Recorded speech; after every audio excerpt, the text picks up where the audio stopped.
দেখো এই অঙ্কটা কী বলছে, বলছে যে এ বি সি হচ্ছে ফ্র্যাকশান একটা, ঠিক আছে। তা বলছে সিকে এ দিয়ে যদি ভাগ করা হয়,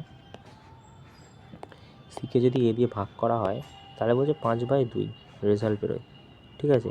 মানে সিকে যদি এ দিয়ে ভাগ করা হয় তাহলে 5x বা এটা ফ্র্যাকশানের মানে রেশিওর ভ্যালু দেওয়া 2x হবে, ঠিক আছে।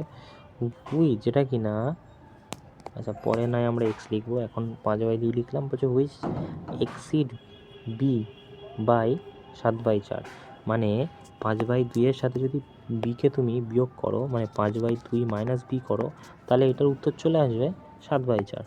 7/4 যদি আসে তাহলে বি ইজিক্যাল টু কী হয়ে যাবে, তুমি বলবে 5/2 মাইনাস 7/4 ইজিক্যাল টু বি, ঠিক আছে। তো 4×2 8, 4 যদি এখানে 2 হয়, 2×2 2 10, আর এখানে হয়ে যাবে 1 7, 3/4 হয়ে যাবে বি এর ভ্যালু, ঠিক আছে। সো বি এর ভ্যালু কী হয়ে যাবে 3/4, ওকে। বি এর ভ্যালু 3/4। আচ্ছা বি এর ভ্যালু যদি 3/4 হয়, এইবারে এটা তো রেশিও না, ঠিক আছে। তো আমি এক্স বসিয়ে দিলাম। এবারে বলছে দেখো, বলছে কি না এ বি সি তিনটেকে যদি যোগ করা হয়, মানে এ বি আর সি তিনটেকে যদি যোগ করা হয় তাহলে হবে 12 একে 12, 24, 23/12 হয়ে যাবে, ঠিক আছে। 23/12 হয়ে যাবে।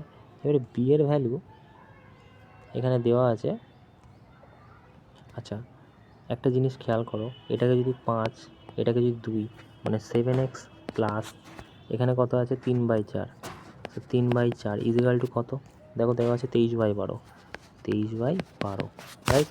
এইবারে দেখো যদি এইটাকে মাইনাস করে দিই এপারে নিয়ে এসে, 23/12 মাইনাস 3/4, সো 12 হয়ে গেল এলসিএম 23, 3 3 3 9, 9 যদি এটা বিয়োগ করো 9, 4 10 12 হাতে 1, 14/12, তাই তো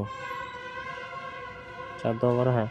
তো এটা যদি কাটাকুটি করি 7×4 6×12 7/6, তো 7/6 কী বেরোলো, 7/6 বেরোলো 7x এর ভ্যালু, ঠিক আছে। তো এক্সের ভ্যালু কত হয়ে যাবে, 7x এর ভ্যালু যদি 7/6 হয়, এক্সের ভ্যালু তাহলে 1/6 হয়ে যাবে, রাইট। এক্সের ভ্যালু তাহলে কত 1/6 হয়ে যাবে, ঠিক আছে। তাই এক্সের ভ্যালু পেয়ে গেলাম 1/6। আমাদের প্রশ্নে কী বলেছে, বলেছে সি মাইনাস এ দুটোকে বিয়োগ করলে কত হয়, তুমি বলে 3x হয়। তা 3x এর ভ্যালু কত হবে, 3x ইজিক্যাল টু কত হয়ে যাবে, যদি এক্সের ভ্যালু 1/6 হয় তাহলে 3x এর ভ্যালু কত হয়ে যাবে 3, 1/2, রাইট, তাই না। তাই তো এক্সের ভ্যালু যদি 1/6 হয় তো 3x এর ভ্যালু কত, 3 দিয়ে গুণ, 3 1 3, 3 2 6, 1/2।